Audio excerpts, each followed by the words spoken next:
Goeienaand, dis Nuus en baie dankie dat jy ingeskakel het. Goeienaand, ons bied jou 'n oorsig van die belangrikste nuusgebeure van die dag.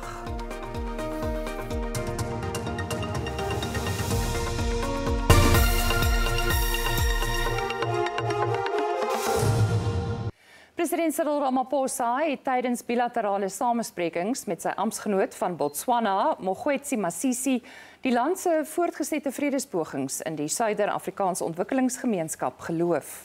Die twee leiers het samesprekings in Pretoria gevoer tydens die 5de sitting van die Suid-Afrika-Botswana twee-nasie-kommissie.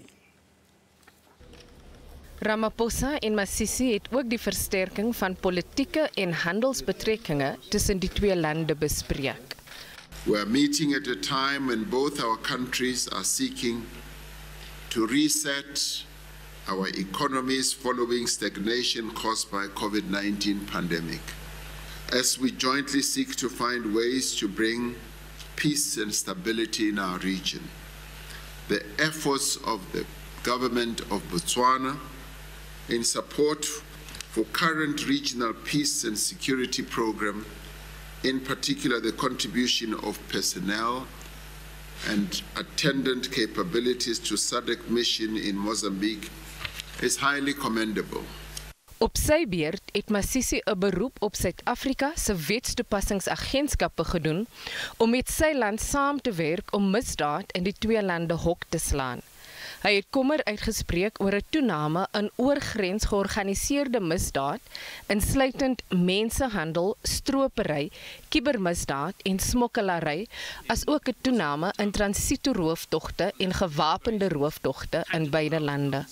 This commenced in 2020, Your Excellency, and is projected to be completed in the year 2023. The completion of this project will greatly facilitate improved efficiency at the border and also assist in timeless detection of cross-border crime. I also note with satisfaction that we have since concluded a number of agreements and MOUs between our two countries in various areas of cooperation, which is testimony to the scope and strength of our bilateral cooperation. Masisi het ook gesê vordering is wel gemaak met die implementering van sommige projekte, soos die bou van die Pioneer grenspos as 'n eenstopgerief tussen die twee lande.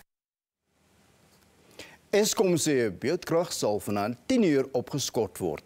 Die kragvoorsiener sê verskeie opwekkingseenhede wat Arnold, Tutuka, Majuba en Duva insluit, sal oor die naweek weer in diens wees. Dit kom na 'n terplaatse ondersoek of besoek aan Eskom deur lede van die parlementêre staande komitee oor openbare rekeninge. Posisiwe Mavuso, 'n direksielid, het na 'n intense woordestryd met die skoorvoorsitter Mkhwebane die vergadering verlaat. Sentraal tot die geskil is dat Eskom bitter min of geen vordering gemaak het om die probleme by die Medupi en Kusile kragstasies op te los nie. If we are going to be asked questions around some of the issues that are happening or not happening as Eskom today, unfortunately those are not devoid or cannot be separated from what we found at Eskom when we came in. In 2019 het Eskom voorleggings gemaak wat met bedrog, korrupsie en beerdkrag by die kragstasies verband hou. Maar Woeso sê die gemors by Eskom is die ANC se skuld. So we're not going to come now at midstream of our oversight of Eskom, which began in earnest in 2019 for these kind of actions. I just won't stand for it. So I'm suppressing this matter now. I'm sure Honorable Hadebe got every right on behalf now the ANC to have to say something because we've been drawn into partisan politics, which is not the construct of this committee. It wasn't the chairperson, it was friends. Ma'am? No. Just hold on, colleagues. Ma'am, let me assure you once again. We can't be insulted by just hold on. Just hold on. It's not an insult, it's facts, Honorable Hadebe. What is the fact? That this is the mess of the ANC-led government.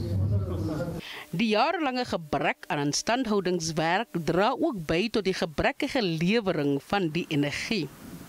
Eskom sê die gebrek aan vaardighede, tyd, geld, bedrog en korrupsie is van die redes vir die voortsleepende beerdkrag. Either you behave yourself or you excuse yourself from this meeting. I'll excuse myself. Yeah, I think you best do that. I think I should also. Thank you. I think you should. Thank you, Then you had wanted to leave at 11, and so you are engineering this. Yeah, it's major fine. Yes. Die kragnetwerk bly steeds onder druk en mense word gemaan om kragspaarsamig te gebruik. In Moreletta Park in Pretoria is 'n bejaarde egpaar oorval deur dampe van 'n kragopwekker wat tydens beurtkrag in werking was. Die vrou het daarin geslaag om na veiligheid te kruip en het hul sekuriteitsmaatskappy in kennis gestel. Nooddienswerkers het die man en vrou toe bewusteloos in die motorhuis gevind waar sy probeer het om haar man by te staan. Hulle is op die toneel behandel voordat hulle in 'n bedenklike toestand na die hospitaal vervoer is. Die openbare beskermer Mkhwebane het daar besluit verdedig om 'n klagte by die regtelike dienskommissie teen 'n afgetrede regter van die konstitusionele hof, Chris Jafta, in te dien. Regter Jafta se verdoemende opmerkings in die konstitusionele hof uitspraak oor Mkhwebane se bevindings dat president Cyril Ramaphosa die parlement mislei het in die CR17 saak lê aan die hart van haar klagte. Mkhwebane voer aan dat Jafta se woordkeuses ernstige gevolge vir haar regsberoep inhou. Maar Judges Matter, 'n liggaam wat die regbank monitor, meen Mkhwebane het die kat aan die stert beet. Regter Jafta het sy uitspraak in Julie verlede jaar so bewoord. The public protector was wrong to change the code. She could not have conceivably thought that willfully could mean inadvertently. These words are mutually exclusive. What she did went beyond the parameters of interpretation, but the finding itself is framed in terms that are concerning. The president could not inadvertently and deliberately mislead Parliament, because these two words cannot apply at the same time. Mkhwebane se pogings om die konstitusionele hof te oorreed om sy uitspraak te herroep, het misluk. Nou wend sy haar tot die dienskommissie. The public protector is aggrieved because in writing that particular judgment, Justice Jafta does not make this acknowledgement that there are two versions out there and the public protector relied on the other, and that the Constitutional Court itself has previously relied on the same version that the public protector used. Sigalwe sê, die openbare beskermer appeleer nie teen die hoogste hof se uitspraak nie, maar die bewering dat sy die bewoording van die gedragskode verander het. Die waghond vir regters meen, daar is geen meriete in Mkhwebane se klagte nie. The problem with the public protector's complaint is that it relates to an order or judgment of the court. In terms of the law, there can be no investigation into the order or judgment of the court. The only options available is to take the judgment on appeal or review, or to get it rescinded. Mkhwebane veg aan 3 fronte om oorlewing. Sy vra die konstitusionele hof om sy vorige beslissing te heroorweeg dat die nasionale vergadering haar in 'n staat van beskuldiging plaas. Mkhwebane probeer ook volgende week in die Wes-Kaapse Hooggeregshof om die parlementêre proses teen haar te stuit en Ramaphosa te verhoed om haar te skors, hangende die uitslag van haar aansoek om die herroeping van die konstitusionele hof se beslissing. Die Departement van Gesondheid maan teen 'n moontlike uitbreking van enteriese siektes in die vloedgetuisterde gebiede in KwaZulu-Natal en die Wes-Kaap. Die siektes soos kolera, listeriose en botulisme is dikwels die gevolg van besmette water en kos en kan van mens tot mens oorgedra word. Die owerhede werk ook saam met rolspelers in die watersektor om die siekte wat algemeen tydens oorstromings voorkom te bekamp. Die provinsiale departement van gesondheid sê die onlandse vloede het die infrastruktuur van meer as 66 gesondheidsinstellings beskadig, met hulle wat nou van watertanke gebruik maak. Looking at all the other E. coli related diseases, Shigella and all those diseases. So obviously what's more important there is the issue of the water. how do we ensure that water is purified? Departement monitor ook die stygings in COVID-19 infeksies en sê die provinsie sukkel om kudde-immuniteit te bereik. The public has got prematurely confident about COVID, we believe, and is no longer so enthusiastic about coming for vaccination. Die departement is ook besig met 'n studie oor die impak van ongedokumenteerde buitelandse burgers op die openbare gesondheidstelsel, spesifiek in die kraamafdeling. It ranges between 40 to 60%. Many of those not booked, so have not attended antenatal services, and they contribute a lot to some of the severe outcomes, both in terms of maternal and also in terms of infant the neonatal outcomes. But it's also quite a huge drain on the fiscus and on the capacity of our health facilities. So wat 200 miljard rand word benodig om die beskadigde fasiliteite in die 6 vloedgeteisterde gebiede te herstel. Minister Gelê sê die polisie het alles in sy vermoë gedoen om die vloedslagoffers in KwaZulu-Natal by te staan. Gelê het roubeklaars toegespreek by die begrafnisdiens van die 42-jarige polisieduiker Posisiwe Mkhwebane in Pietermaritzburg. Mkhwebane en haar K9 vernoot Lea het vroeër die week tydens 'n soek- en reddingssending verdrink. Die 42-jarige Mkhwebane, wat in 2008 by die polisiediens aangesluit het, sy kollegas het haar as 'n toegewyde beampte beskryf.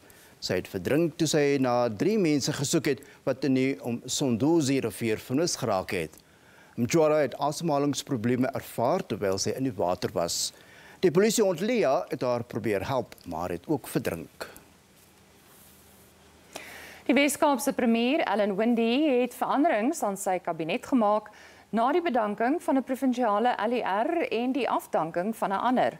Die LER van onderwys, Debbie Schiefer, het van dese week bedank en gaan na die Verenigde Koninkryk verhuis. Haar amptgenoot vir gemeenskapsveiligheid, Albert Fritz, is in Maart afgedank na beweringe van seksuele wangedrag. Woorde het ook 'n aantal veranderinge aan verskeie departemente aangekondig, insluitend vervoer en behuising. Die nuwe kabinet se samestelling is daarop gebaseer om openbare vervoer, infrastruktuur, onderwys en werkskepping in die provinsie te verbeter. Windey sê die veranderinge was nodig om meer te doen met minder hulpbronne. Ons mense kom nie by die werk of ons kan nie by die skool uitkom nie. Publieke vervoer werk nie. Dis nasionaal, provinsiaal, plaaslik, privaat sektor. So ek wil fokus nou daarop. Dit is mobiliteit. Infrastruktuur, ons weet, ons het nie genoeg krag om investering te kry. Ons hawe werk nie. Ons spoorlyne werk nie. Infrastruktuur is groot. Ons moenie net fokus op ons provinsiale infrastruktuur wat skole en paaie en hospitale is. Ons moet fokus op infrastruktuur in geheel in die provinsie. Die voormalige LER vir Finansies, David Meinier, is aangestel in Schiefer se plek. Die gemeenskapsveiligheidsportefeulje, wat sedert Fritz in Maart afgedank sonder 'n permanente minister is, sal nou bekend staan as die Ministerie van Polisietoesig en Gemeenskapsveiligheid. Ek weet wat dit is om nie veilig te voel nie en ek weet wat daai vir baie bedoel. Ek kom van Mitchells Plain, ek het dit gesien met my eie oë en ek sal alles doen in my vermoë om verseker te maak dat mense nie net veilig gaan voel nie, maar ons gaan die verskil sien. Dat ons moet sien dat die moordsyfers afkom. Ons moet sien dat die carjackings moet stop. Ons moet sien dat die messtekery op talle plekke van Menenberg tot Bonteheuwel, alle pad Mitchells Plain toe moet stop en ons moet saamwerk. 2 departemente, mobiliteit en infrastruktuur, sal onderskeidelik deur die LER's vir vervoer, Dylan Mitchell en behuising, Tertius Simmers, gelei word. Die departement van infrastruktuur sal na verwagting teen die begin van die volgende finansiële jaar in plek wees. Dit sal bestaan uit die departement van behuising en komponente van vervoer en openbare werke, wat padprogramme insluit.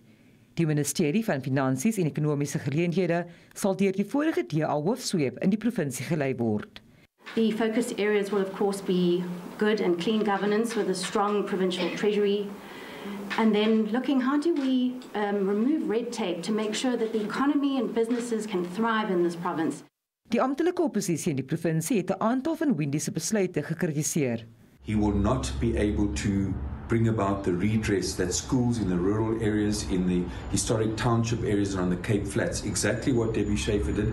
He simply is going to focus on preserving the status quo for the privileged schools, so there won't be any transformation in education.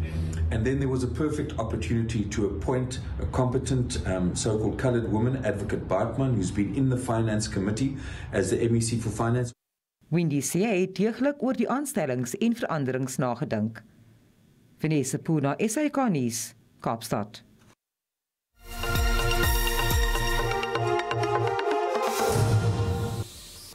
Die rand het in die sluiting van die JSE om 5 uur vanmiddag die week ietwat swakker teen die Amerikaanse dollar afgesluit. Die JSE indeks van alle aandele het die week in die rooi gesluit. Kommoditeitspryse was ook teen die sluiting van die JSE laer.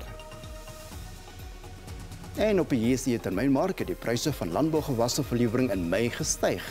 Witmelies is R6 per ton duurder, koring R43 per ton, sonneblom R8 per ton en soja is R35 per ton duurder.